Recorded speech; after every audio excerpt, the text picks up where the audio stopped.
We have a major Disney Dreamlight Valley update coming on December 5th, plus the new expansion pack releasing on December 5th, and I'm going to give you all of my tips about what you should be doing between now and then to make sure that you are completely ready to dive headfirst into all the new content.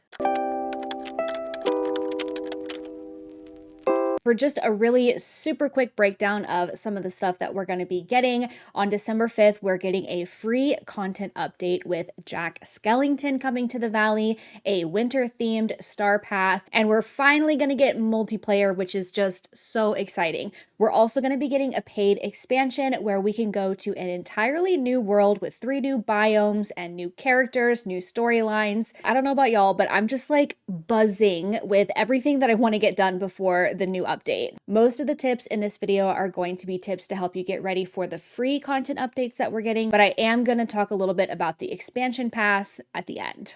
Okay, my first tip is to prepare your valley for visitors. Part of multiplayer is that we are going to be able to invite friends over to our valley, and we'll be able to visit friends' valleys as well. So knowing that and knowing that you're probably going to have people coming to your valley, it's a good idea to put that little bit of extra polish on things, get things decorated the way you want to impress your friends. This may or may not be the biggest priority for you to have like the ultra cute finished valley for your friends to come into, but it is something to think about. I personally have a goal to have my entire valley finished by December 5th. I don't know if I'm gonna make it. That is a pretty giant goal. I'm so excited to play multiplayer with my community, so if you're interested in ever coming over and visiting my valley, then the best way to do that would be to join my Discord server where we have a really nice DDLV community. And that then leads me into my next point, which is think about how you would like to explore multiplayer. What community spaces would you like to be a part of,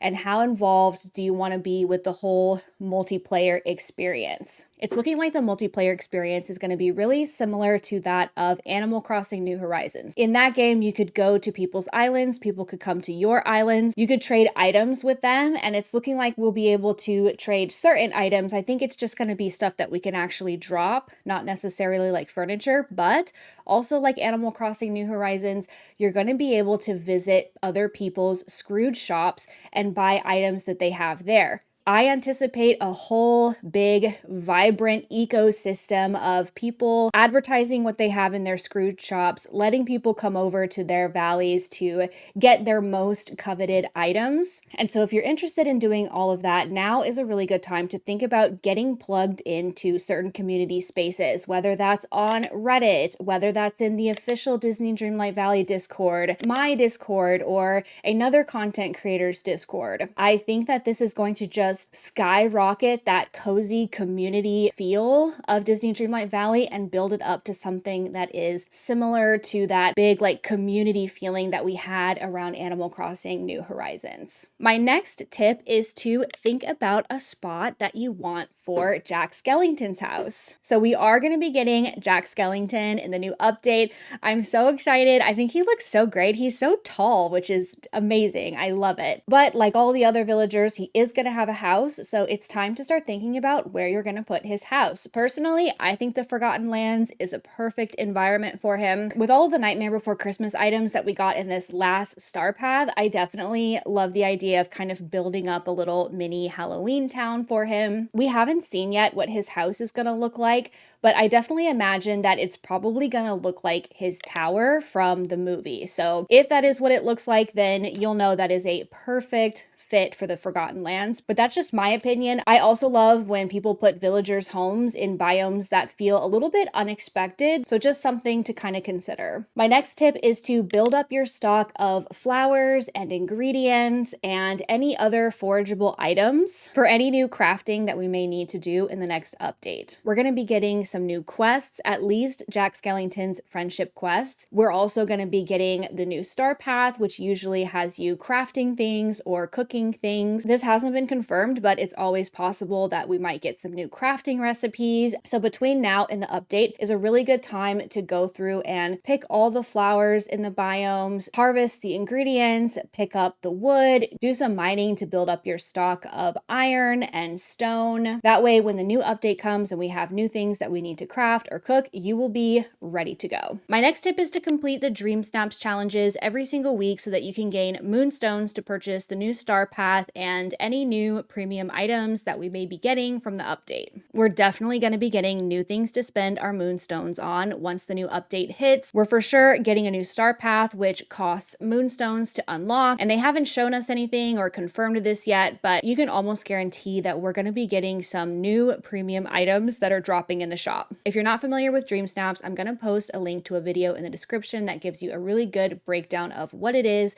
and how it works. But basically, you take a photo around a certain theme, submit it, and then there is also voting on those photos. And depending on how well your photo does, you get a certain amount of moonstones as a reward. You also get 50 moonstones each week just for voting in the challenges. Besides like the reward of getting the moonstones, I also think it's like a cool thing to give us something to log in for every single week. My next tip is a little bit counterintuitive to my first one, which is to prepare your valley for visitors, but it is to leave as many night thorns as possible around in your valley. When we get a new star path, there is inevitably some duties for the star path that require us to remove a bunch of night thorns. So just don't remove them, let them build up, and then when you get the duty to remove the night thorns, you will have a lot of them to actually be able to finish the duty right away and not have to wait for more to spawn. Now again, this is a little bit contradictory to my first tip because they can be pretty unsightly, they can mess with your decor.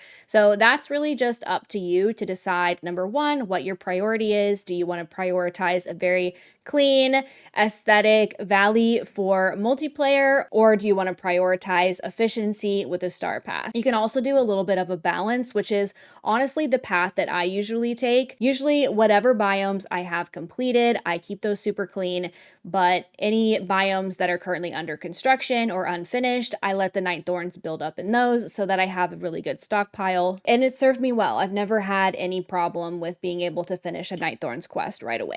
Another good activity to keep you occupied between now and the update is to build up your money stockpile. Work on your pumpkin empire, babes. Pumpkins are by far the best way to make money. I usually keep a patch of about 100 pumpkins going, and I harvest them and sell them about every day or every other day, depending on how often I'm playing. And usually with a patch of 100 pumpkins, I get anywhere from 150,000 to 200,000, depending on how lucky I am with the golden pumpkins. And if you don't have access to the Forgotten Lands for pumpkins yet, then really good options to make some money are onions or canola from the Forest of Valor. Onions have a little bit higher of a profit, but canola grows a lot more quickly. They both make pretty good money, and that's really just up to your play style. Probably going to be getting some new items, maybe new clothing, and having that gold stockpiled is going to help you get access to the things you want right away. I'm also going to use the talk of gold to now segue into preparation for the expansion pass, A Rift in Time. One of the things that they have shown in the footage of the expansion pass is that we are going to have a new Shea Remy to unlock. I also saw like new Goofy stalls ready to unlock. If that new world is anything like our valley, then those things are going to cost money to unlock and upgrade. So that's just another thing that is a really good idea to be saving your money for. The new world in the expansion pass is going to have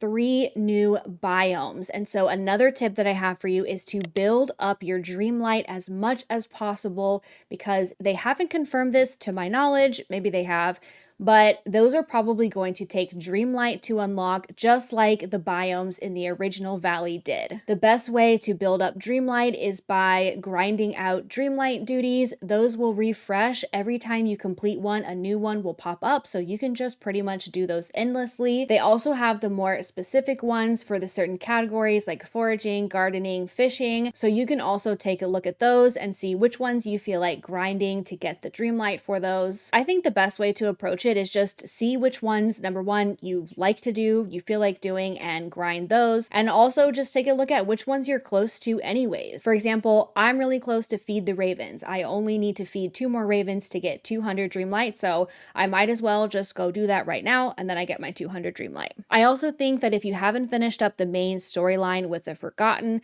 now is a really good time to go through and wrap up that storyline. I don't think it's going to be the case that you can't go to the new world world with the expansion pass and do that storyline if you haven't finished the main storyline that we already have. So I don't think it's going to be required, but I do think that the storyline is going to have a really nice natural progression for you to wrap up that main storyline and then go in and do some more adventuring with the storyline that we're going to get with Jafar. I feel like you'll be able to enjoy and appreciate each storyline more if you aren't trying to do them at the same time. The Forgotten storyline is so amazing, it's so emotional, and I loved it so much that I'm really glad that I was able to just purely 100% focus on finishing up that storyline, and I wasn't also doing another major quest or anything like that. So it's really up to you, again, of course, how you want to do it, but if you can finish up the main storyline before you get to the expansion pass, I definitely think that that's a good idea. And my last tip to get ready for the expansion pass is to think about where you want to put the new characters that we're getting, Gaston, Rapunzel, and Eve,